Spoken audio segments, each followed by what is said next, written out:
Oke, standby, kamera ready, sound ready, 3, 2, 1, action.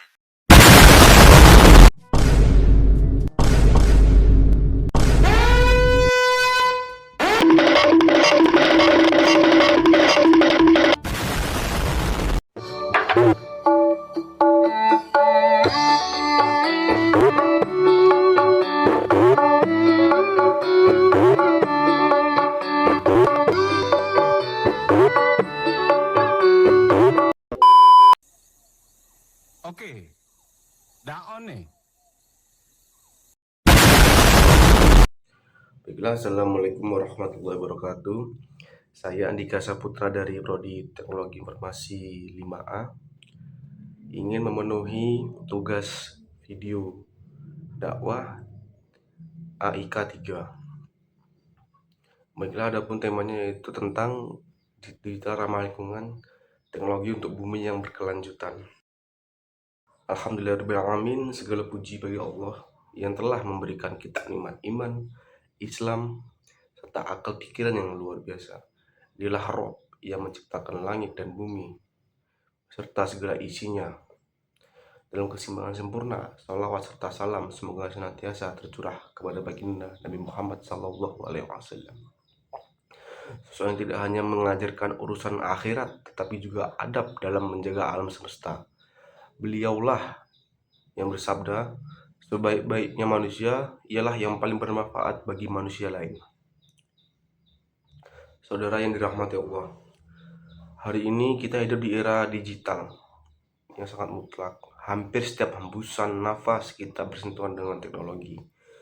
Dari bangun tidur hingga kembali terlelap, kita bergantung pada smartphone, laptop, internet, berbagai perangkat digital lainnya. Namun, seringkali kita terjebak dalam pemikiran bahwa kerusakan lingkungan hanya disebabkan oleh asap pabrik atau limbah.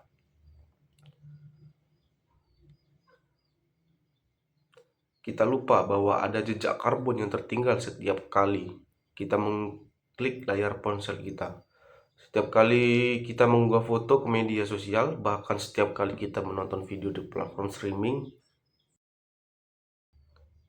Adapun tema kita hari ini ialah digital ramah lingkungan, teknologi untuk bumi yang berkelanjutan. Mari kita bedah bagaimana iman kita menentukan kita dalam berteknologi dengan bijak dan bertanggung jawab. Yang pertama itu ada manusia sebagai khalifah fil ard. Hadirin rahimakumullah. Allah Subhanahu wa taala berfirman dalam surah Ar-Rum ayat 41 yang artinya, telah nampak kerusakan di darat dan di laut disebabkan karena perbuatan tangan manusia. Ayat ini adalah peringatan keras dari Allah kepada umat manusia. Tangan manusia di abad ke-21 bukan lagi sekedar tangan yang menebang pohon secara ilegal atau membuang sampah sembarangan. Namun, tangan manusia di era digital ini juga ialah jari-jari yang mudahnya menekan tombol beli untuk gadget baru setiap tahun, meskipun yang lama masih berfungsi dengan baik. Tangannya mengunduh aplikasi yang tidak perlu, menyimpan ribuan foto duplikat di cloud storage, dan membiarkan email sampah numpuk di inbox tanpa pernah dibersihkan. Dalam Islam dipercaya sebagai khalifah, pengelola bumi, bukan perusak. Allah telah mengamanahkan kepada kita untuk menjaga keseimbangan alam. Dalam surah Al-A'raf ayat 56, Allah berfirman yang artinya, dan janganlah kamu membuat kerusakan di muka bumi sesudah Allah memperbaikinya. Teknologi seharusnya menjadi alat untuk islah atau perbaikan, bukan untuk memperparah kerusakan. Kita harus bertanya pada diri sendiri, apakah cara kita menggunakan teknologi hari ini membawa berkah atau justru menjadi bumerang bagi generasi mendatang. Selanjutnya itu tanggung jawab di hadapan Allah. Teman-teman sekalian, perlu kita sadari bahwa setiap tindakan kita, sekecil apapun, akan diminta pertanggungjawaban di hadapan Allah. Rasulullah SAW bersabda, tidak akan bergeser dua telapak kaki seorang hamba pada hari kiamat sampai dia ditanya tentang 4 perkara. Tentang umurnya, untuk apa dihabiskan. Hadis riwayat Tirmizi.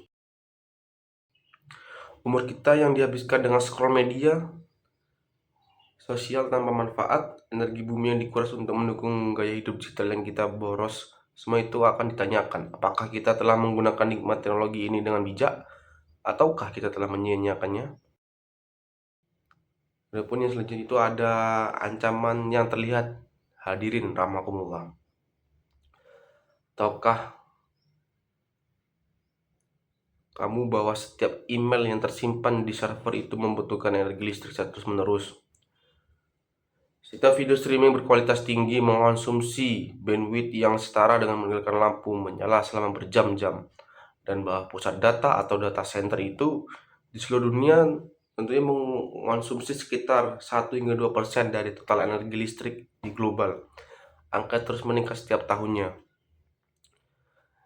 Jejak karbon digital. Mari kita lihat beberapa fase atau fakta yang mengejutkan. Yang pertama, satu pencarian di Google menghasilkan sekitar 0,2 gram karbon dioksida. Mungkin terdengar kecil, tapi dengan miliaran pencarian per hari dampaknya sangat signifikan. Yang kedua itu ada streaming video. Selama 1 jam menghasilkan emisi karbon setara dengan mengendarai mobil sejauh 6 km. Yang ketiga itu ada email dengan lampiran besar yang dikirim ke 10 orang menghasilkan emisi sekitar 50 gram karbon dioksida. Serta dengan menyalakan lampu pijar selama 1 jam. Limbah elektronik e-waste global mencapai lebih dari 50 juta ton per tahun dan hanya sekitar 20% yang didaur ulang dengan benar. Sisanya tentunya menumpuk di tempat pembuangan, meracuni tanah dan air. Saudara-saudaraku, inilah yang disebut polusi global atau polusi digital. Ancaman yang tak terlihat mata, tak tercium hidung, tetapi dampaknya nyata bagi planet kita. Tafsir dalam konteks digital, Allah Subhanahu wa taala berfirman dalam surah Al-Isra ayat 26 dan 27 yang artinya, sesungguhnya orang-orang yang pemboros itu ialah saudara setan. Jika kita menggunakan teknologi tanpa kendali, menyimpan ribuan file sampah di cloud, berganti-ganti setiap tahunnya hanya karena tren, atau membiarkan perangkat elektronik menyala sepanjang waktu tanpa alasan jelas, kita sedang melakukan tabzir atau pemborosan. Dan Allah tidak menyukai orang-orang yang boros. Rasulullah SAW bahkan mengajarkan kita untuk tidak berlebih-lebihan dalam hal sekecil berwudu. Suatu ketika beliau melihat seorang sahabat yang berwudu dengan air yang sangat banyak. Beliau pun bertanya, "Mengapa engkau berlebih-lebihan?" Sahabat itu menjawab, "Apakah dalam berwudu ada pemborosan?" Rasulullah SAW menjawab, "Ya, meskipun kamu berada di sungai yang mengalir." Hadis riwayat Ibnu Majah. Jika dalam berwudu saja kita dilarang boros, bagaimana dengan penggunaan energi digital yang berdampak pada kerusakan lingkungannya global? Selanjutnya itu ada pilar teknologi berkelanjutan, green tech. Hadirin yang berbahagia, lalu bagaimana cara kita mewujudkan digital yang ramah lingkungan? Bagaimana kita bisa menjadi muslim yang soleh di era digital ini? Ada 5 pilar praktis yang bisa kita terapkan. Pilar pertama, digital decluttering atau pembersihan digital. Kita bayangkan, Anda memiliki sekitar 10.000 email di inbox Anda. Sebagian besar ialah spam, newsletter yang tidak pernah dibaca, atau email lama yang sudah tidak relevan. Setiap email itu disimpan di server yang membutuhkan energi untuk terus beroperasi dan diinginkan. Langkah praktis. Yang pertama, hapus email yang tidak perlu. Luangkan sekitar 15 menit setiap minggu, tidak usah terlalu banyak, untuk membersihkan inbox. Unsubscribe dari newsletter yang tidak bermanfaat. Langkah kedua, keluar dari grup WhatsApp atau Telegram yang sudah tidak aktif, atau grup medsos lainnya. Setiap pesan, foto, video yang dikirim di grup tersebut tersimpan di server dan mengonsumsi energi. Yang selanjutnya itu ada hapus aplikasi yang tidak terpakai. Jangan biarkan ponsel kita penuh dengan aplikasi yang hanya digunakan sekali atau 2 kali saja. Yang langkah selanjutnya itu ada bersihkan cloud storage, foto duplikat, foto lama, file backup yang tidak perlu, hapus semuanya. Google Photos, iCloud, dan Dropbox, kita akan berterima kasih. Begitu juga bumi kita. Dengan melakukan pembersihan digital secara rutin, kita mengurangi beban server di seluruh dunia, yang berarti mengurangi konsumsi energi dan emisi karbon. Pilar kedua, bijak dalam berperangkat elektronik. Saudara hadirin yang dirahmati Allah, jangan menjadi hamba tren. Industri teknologi memang dirancang untuk membuat kita merasa bahwa gadget kita sudah ketinggalan zaman setiap tahun. Padahal sebagian besar ponsel masih berfungsi dengan sangat baik selama kurang lebih 4 hingga 5 tahun, atau bahkan bisa lebih. Ada pula langkah praktisnya. Yang pertama gitu, kita gunakan perangkat hingga masa pakai yang benar-benar habis. Kita jangan tergoda untuk upgrade hanya karena model atau HP baru keluar. Langkah selanjutnya itu perbaiki, jangan langsung ganti. Jika semisal layar ponsel kita retak atau baterai sudah lemah, kita coba perbaiki saja. Biaya perbaikan biasanya jauh lebih murah daripada membeli baru, dan dampak lingkungannya itu jauh lebih kecil. Langkah selanjutnya itu ada belilah produk yang tahan lama dan dapat diperbaiki. Riset sebelum membeli, pilih merek yang dikenal, memiliki kualitas baik, dan menyediakan layanan perbaikan. Langkah selanjutnya itu daur ulang dengan benar. Jika memang harus mengganti perangkat, jangan buang yang lama sembarangan. Serahkan ke program daur ulang resmi atau donasikan kepada yang sekiranya membutuhkan. Tahukah Anda bahwa limbah elektronik mengandung bahan beracun seperti merkuri, timbal, dan kadmium? Jika tidak dikelola dengan benar, bahan-bahan ini tuh bisa mencemari tanah dan air, meracuni ekosistem, dan bahkan kembali ke tubuh kita melalui rantai makanan. Pilar ketiga, efisiensi energi digital. Langkah praktisnya, yang pertama itu kita matikan perangkat saat tidak digunakan. Jangan biarkan laptop, monitor, atau charger tetap terhubung ke listrik sepanjang waktu. Gunakan mode sleep atau hibernate. Langkah selanjutnya itu ada kurangi kecerahan layar. Layar yang terlalu terang tidak hanya melelahkan mata, tetapi juga menguras energi baterai secara cepat, yang berarti lebih sering mengisi daya. Langkah selanjutnya itu ada gunakan mode hemat energi. Hampir semua perangkat modern memiliki fitur ini. Aktifkan dan rasakan perbedaannya. Langkah selanjutnya itu ada pilih kualitas video yang sesuai. Streaming video dalam 4K mungkin memang lebih jernih, namun apakah kita benar-benar membutuhkannya di layar ponsel sebesar hanya sekitar 6 inci ini? Kualitas 720 atau 1080p sudah lebih dari cukup untuk kebanyakan konten. Langkah selanjutnya itu adalah download daripada streaming berulang kali. Jika ada video atau musik serta ada tontonan atau dengarkan, lebih baik download sekali daripada streaming berkali-kali. Adapun pilar yang keempat, yaitu teknologi untuk kebaikan. Teman-teman, teknologi ialah amanah. Kita bisa menggunakannya untuk kebaikan yang luar biasa. Gunakan aplikasi untuk memantau jejak karbon Anda. Ada banyak aplikasi yang dapat membantu kita menghitung dan mengurangi emisi karbon pribadi. Dukung kampanye lingkungan secara online, share artikel, video, atau infografis dengan pelestarian lingkungan. Setiap share bisa menginspirasi orang lain. Donasi pohon atau proyek hijau melalui platform digital. Banyak organisasi yang memudahkan kita untuk berkontribusi pada penanaman pohon atau energi terbarukannya hanya dengan beberapa klik. Gunakan AI dan teknologi untuk dakwah lingkungan. Buat konten edukatif, podcast, atau sekiranya video YouTube yang mengajak umat untuk peduli lingkungan dari perspektif Islam. Bergabung dengan komunitas hijau online, ada banyak grup dan forum yang fokus pada gaya hidup berkelanjutan, belajar dan berbagi pengalaman di sana. Adapun pilar yang kelima yaitu mendukung infrastruktur hijau. Sebagai konsumen, kita juga punya kekuatan untuk mendorong perusahaan teknologi menjadi lebih hijau. Pilih layanan cloud yang menggunakan energi terbarukan.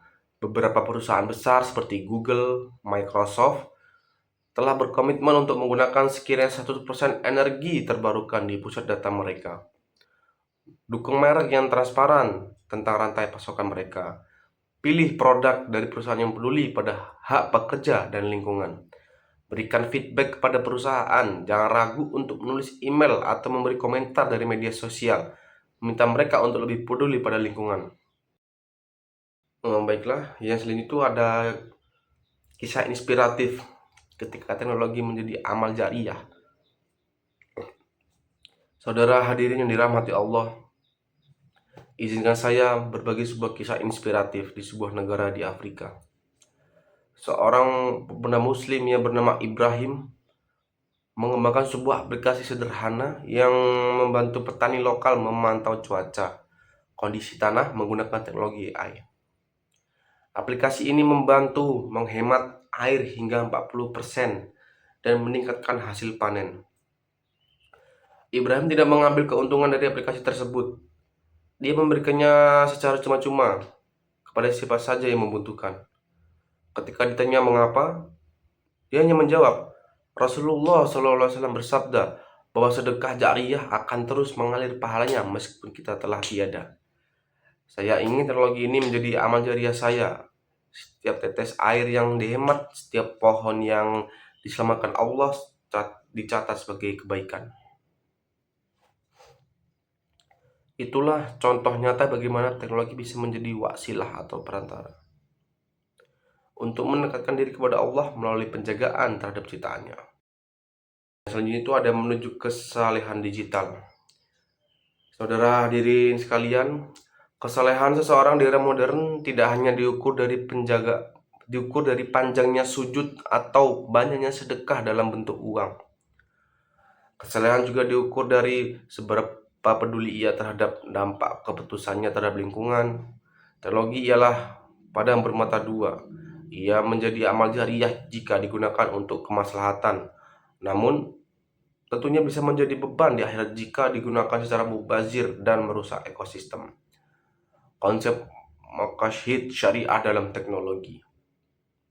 Dalam ilmu ushul fiqh, kita mengenal konsep maqasid syariah. Tujuan-tujuan syariat yang meliput perlindungan agama, jiwa, akal, keturunan, dan harta. Namun, para ulama kontemporer menambahkan satu lagi, perlindungan terhadap lingkungan. Mengapa?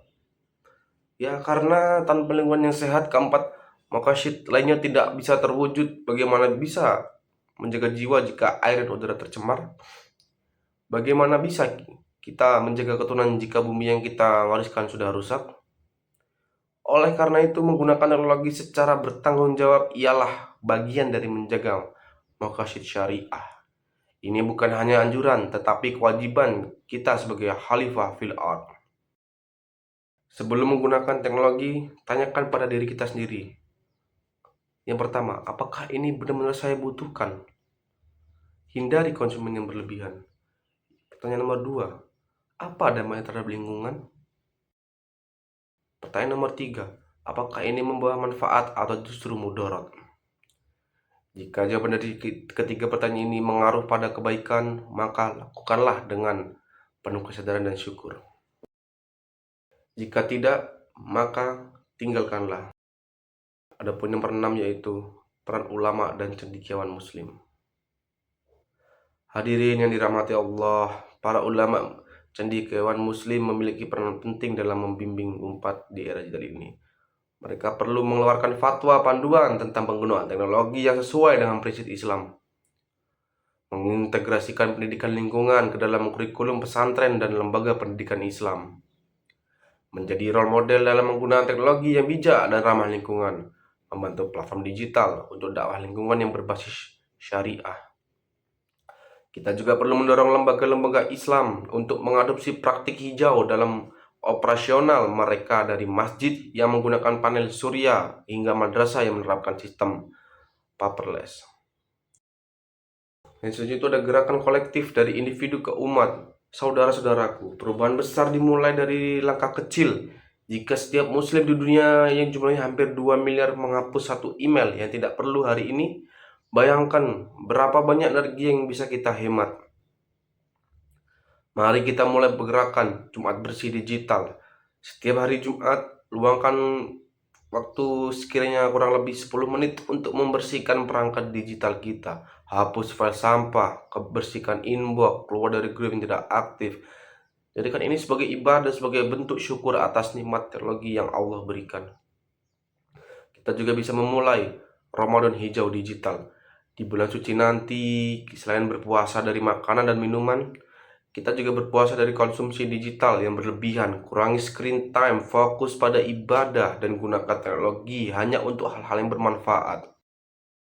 Hadirin yang dirahmati Allah, sebagai penutup, mari kita renungkan sebuah hadis qudsi yang diriwayatkan oleh Imam Muslim. Allah berfirman, "Hai anak Adam, sesungguhnya aku menciptakan langit dan bumi untukmu, dan aku ciptakan kamu untukku. Janganlah kamu sibukkan dirimu dengan apa yang aku ciptakan untukmu, dan melupakan apa yang menjadi tujuan aku menciptakanmu." Teknologi ialah apa yang Allah ciptakan untuk kita sebagai alat, bukan tujuan. Jangan sampai kita begitu sibuk dengan gadget dan dunia digital hingga melupakan tujuan penciptaan kita. Beribadah kepada Allah dan menjadi rahmat bagi alam semesta. Mari kita mulai dari diri sendiri. Hari ini, sekarang juga. Yang pertama, hapus sekitar 100 email yang tidak perlu dari inbox Anda minggu ini. Komitmen untuk tidak mengganti gadget selama minimal 3 tahun, kecuali benar-benar rusak atau tidak bisa dipakai lagi.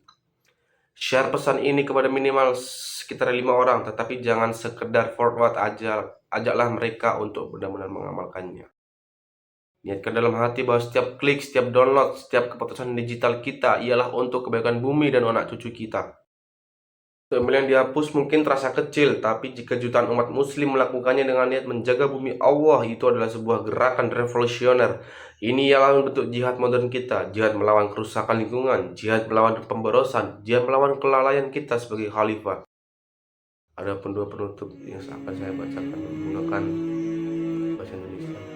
Bismillahirrahmanirrahim. Semoga Allah Subhanahu wa Ta'ala membimbing kita menjadi pengguna teknologi yang cerdas, bijak, dan tetap membumi. Semoga teknologi yang kita genggamkan hari ini menjadi saksi pembela kita di hadapan Allah kelak, bahwa kita telah menjaga bumi ini dengan sebaik-baiknya.